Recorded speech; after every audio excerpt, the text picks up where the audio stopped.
Bicara mengenai Ya, pemilu dan pilkada kan seringkali kita lihat dari sisi politiknya saja ini, Pak.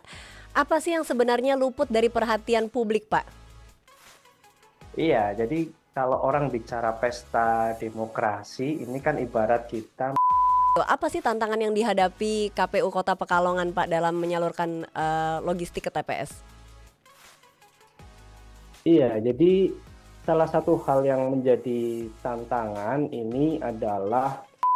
Menurut Pak Fajar, seberapa penting sih Pak masyarakat memahami sisi logistik ini, Pak? Iya, jadi memang harapannya masyarakat ini bisa. Apa sih Pak yang membuat Bapak dan tim tetap semangat dalam menghadapi meski ada tantangan-tantangan yang dihadapi ini, Pak? Iya, yang pertama tentu di teman-teman ini khususnya di KPU ya, ini sudah memahami bahwa bekerja di KPU itu bukan hanya.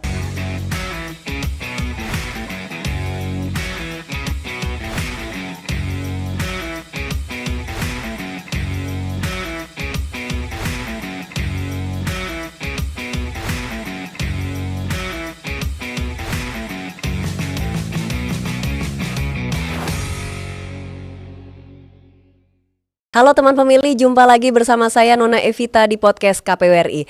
Teman pemilih, bicara mengenai pemilu dan pilkada, seringkali kita lihat dari sisi politiknya saja. Siapa calon kandidatnya, bagaimana kampanyenya.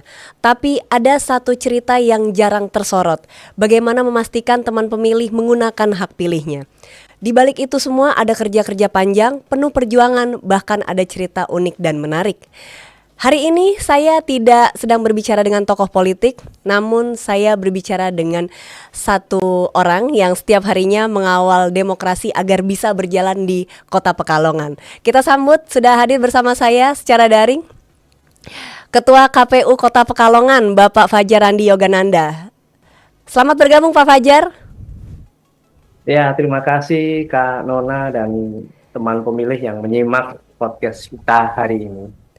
Baik, terima kasih Pak Fajar. Terima kasih juga sudah bersedia bergabung secara daring Bapak di podcast KPRI. Apa kabar Pak Fajar?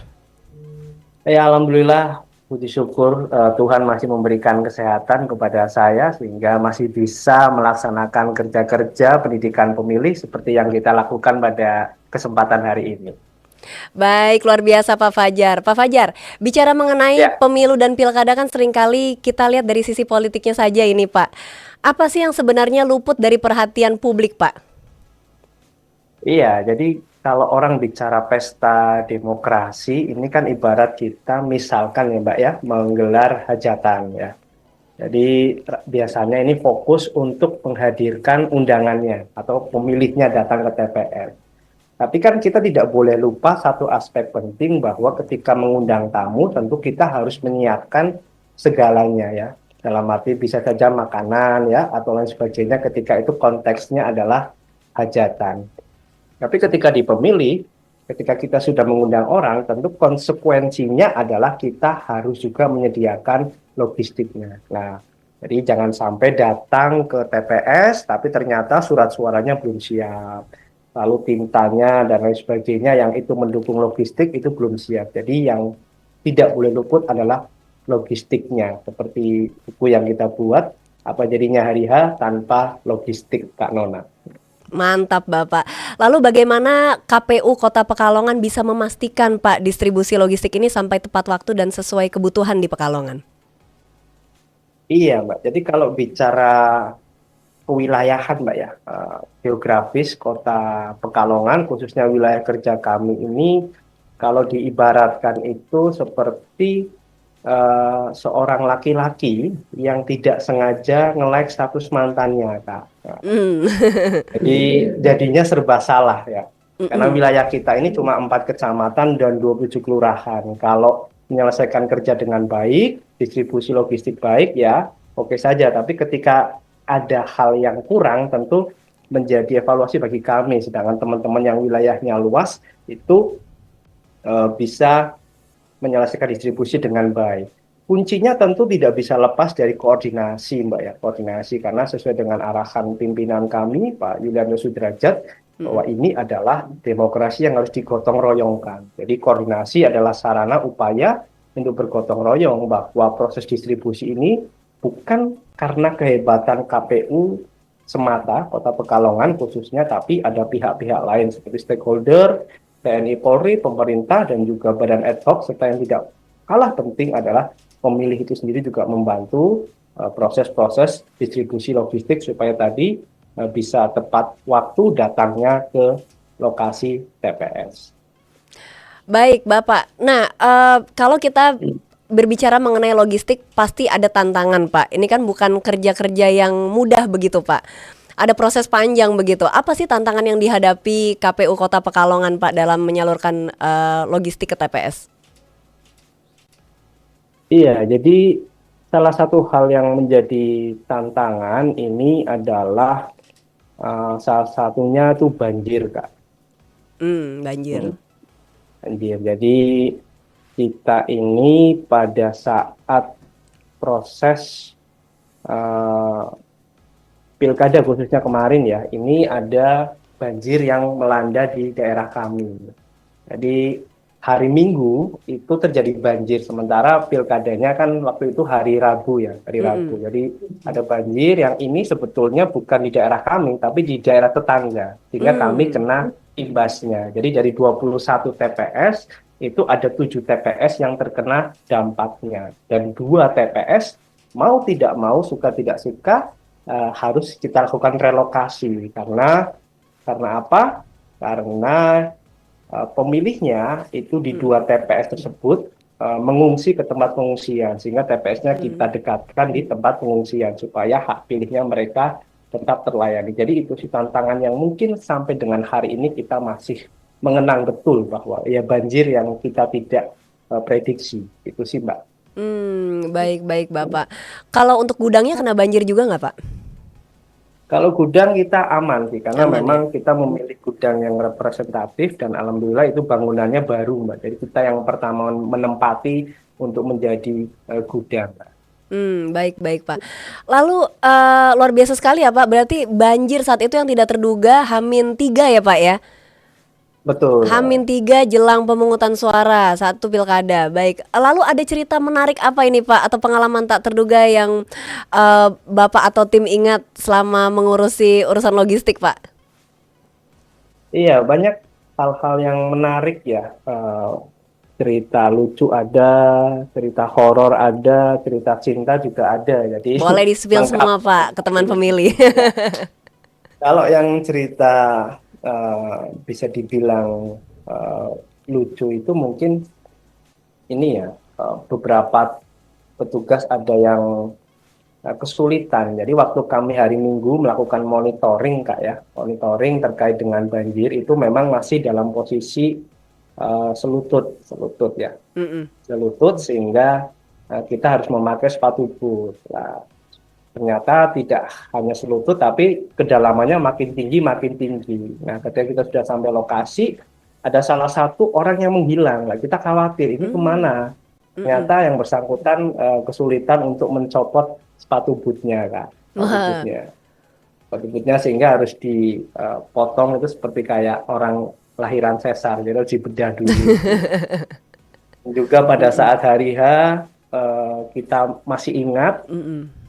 itu ketika kita monitoring di salah satu TPS yang banjir, jadi kita harus berjalan kurang lebih 2 kilometer, Kak. 2 kilometer itu berjalan dengan kondisi banjir sudah di atas perut orang dewasa. Orang Mmm. dewasa, dan sampai lokasi ternyata printer yang digunakan untuk penggandaan Mhm. itu ketika mau digunakan tidak berfungsi dengan baik. Nah, sehingga ada salah satu TPS yang dia harus PPS meminjam salah Mhm. satu printer dari kelurahan terdekat. Dan dia harus berjalan 1,6 kilometer untuk Mmm. mengantarkan printer itu. Dan dia sempat terjatuh hampir 2 kali, Mbak. 2 kali terjatuh hanya untuk Mhm. menyelamatkan printernya itu. Jadi berjalan 1,6 untuk tadi mengantarkan printer supaya bisa digunakan untuk proses penggandaan. Jadi Mmm. itu hal-hal yang menurut kami menarik dan ya menjadi sebuah pembelajaran yang harapannya ke depan ketika itu terjadi kembali kita lebih baik dalam proses penanganannya. Hmm, Pak, ini beberapa hari yang lalu kan kita sempat berkontak, Pak. Dan Bapak sempat Ya, cerita ada distribusi dengan becak. Nah, bisa diceritakan Pak ke teman pemilih, ini unik sekali, ini menarik Pak. Dan juga kita juga juga punya visualnya teman pemilih. Setelah ini kita akan putarkan visualnya, berikut visualnya. iya. Jadi untuk becak ini memang kita melalui kajian yang cukup panjang juga, Kak ya.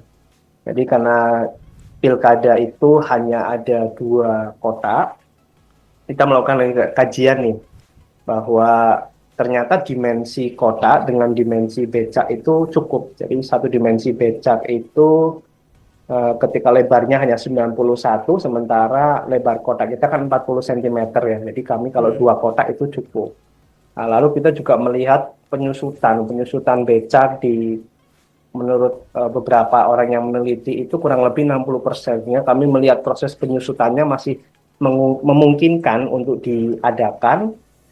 Dan di Kota Pekalongan kebetulan Dinas Perhubungannya juga masih menyimpan beberapa kegiatan dan dilaksanakan untuk proses pembinaan dari becak itu sendiri. Jadi kita lihat bahwa ketersediaannya itu cukup sehingga kita memutuskan pada pelaksanaan hari H bahwa kita akan menggunakan becak sebagai sarana distribusi khususnya kotak dan juga biliknya, Pak.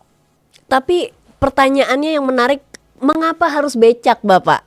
Kenapa nggak mobil? Kenapa nggak motor? Kenapa harus becak, Pak? Iya, yang pertama kami ingin bahwa proses pesta demokrasi ini tentu dapat dinikmati oleh seluruh pihak, Kak ya. Jadi tidak hanya pemilihnya, tidak hanya penyelenggara ataupun peserta, tapi seluruh masyarakat lah. Kami melihat bahwa tukang becak ini yang merupakan kaum termarginalkan ya, kalau berdasarkan yang dikatakan riset, ini bisa juga ikut andil. Nah, jadi mereka pun juga senang ya karena ikut andil dan juga ikut mendapatkan uh, honor ya, honor sebagai jasa dari mereka melakukan proses distribusi. Jadi kami hanya ingin berbagi kebahagiaan terkait pesta demokrasi ini dengan seluruh elemen, khususnya mungkin elemen yang cukup dilupakan dalam proses kehidupan sehari-hari ini, Kak. Luar biasa Bapak. Berarti ada sisi pemberdayaan masyarakatnya juga berarti ya Pak ya. Iya, Baik, betul. Bapak, kita masih ada segmen kedua. Teman pemilih jangan kemana-mana, tetap stay tune di podcast KPRI hanya di kanal YouTube Komisi Pemilihan Umum Republik Indonesia. Teman pemilih kembali lagi bersama saya Nona dalam acara podcast KPWRI. Tadi di segmen satu kita sudah berbincang dengan Pak Fajar, Ketua KPU Kota Pekalongan mengenai sisi dari logistik di KPU Kota Pekalongan. Nah, di segmen kedua ini kita akan mengulik sisi yang lebih humanis begitu. Masih bersama saya hadir secara daring Ketua KPU Kota Pekalongan, Bapak Fajar. Ya, Bapak, menurut Pak Fajar, seberapa penting sih Pak masyarakat memahami sisi logistik ini, Pak? Iya, jadi memang harapannya masyarakat ini bisa memahami, Mbak, ya, memahami terkait dengan proses distribusi logistik. Jadi di beberapa kesempatan ketika kami menyampaikan ya, khususnya dalam kelas pemilu yang karena kita kan ada beberapa mahasiswa yang datang ya, kita sampaikan bahwa sebetulnya distribusi logistik ini tidak jauh berbeda dengan ketika teman-teman memesan paket melalui jasa online. Nah, jadi kita Hmm. menganalogikan seperti itu bahwa ternyata ketika paket teman-teman terhambat tentu ada masalah nih, bisa saja masalah SDM-nya, ya, kurirnya, atau bisa juga masalah terkait dengan adanya medan yang sehingga itu harus menambah durasi terkait dengan proses pengiriman. Jadi beberapa hal yang kita analogikan selalu kita sampaikan ke masyarakat, ke mahasiswa yang mengikuti kelas pemilu di kantor kami. Jadi bahwa logistik ini sekali lagi adalah perjuangan bukan hanya KPU saja, tapi ada banyak pihak yang terlibat. Ada kelompok difabel yang dia juga ikut mensortir lipat surat suara ya. Ada banyak hal, ada termasuk aspek pengamanan ya, bahwa gudangnya itu dijaga sehingga logistik teman-teman, logistik pemilih nanti pada saat hari H itu aman. Jadi sekali lagi, logistik ini adalah hasil kerja keras bersama, hasil keringat bersama yang tentu patut untuk dirayakan ketika berhasil melakukan proses distribusi baik saat mengantar maupun saat kembali. Sehingga kita kemarin pada saat proses pelepasan logistik itu kita menggunakan simbolis burung dara, Kak. Jadi harapannya apa yang kita lepas bisa kembali lagi, itu saja. Wah, luar biasa sekali Bapak. Filosofi burung dara ya Pak ya. Apa yang sudah dilepas nanti akan kembali lagi. Nice. Bapak, tadi di segmen 1 Bapak sudah menjelaskan mengenai tantangan-tantangan yang dihadapi Pak. Mulai dari banjir, kemudian relokasi TPS. Apa sih Pak yang membuat Bapak dan tim tetap semangat dalam menghadapi meski ada tantangan-tantangan yang dihadapi ini Pak? Iya, yang pertama tentu di teman-teman ini khususnya di KPU ya, ini sudah memahami bahwa bekerja di KPU itu bukan hanya bekerja memenuhi standar, artinya jam 8 sampai dengan nanti waktunya pulang, tapi bahwa bekerja di KPU itu ada satu aspek penting yaitu pengabdian.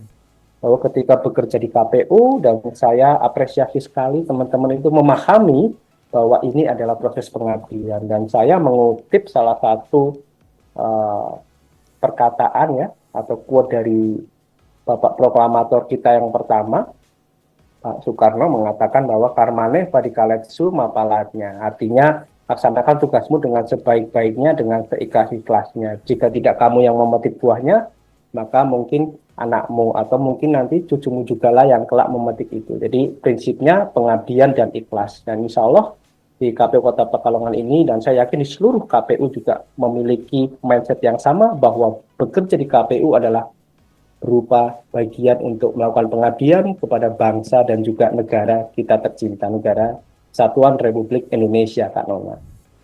Wah, luar biasa sekali Bapak. Satu kata pengabdian ya Pak ya. Baik, Bapak, apa pesan Bapak kepada masyarakat Kota Pekalongan agar tetap percaya akan kerja-kerja KPU Pekalongan?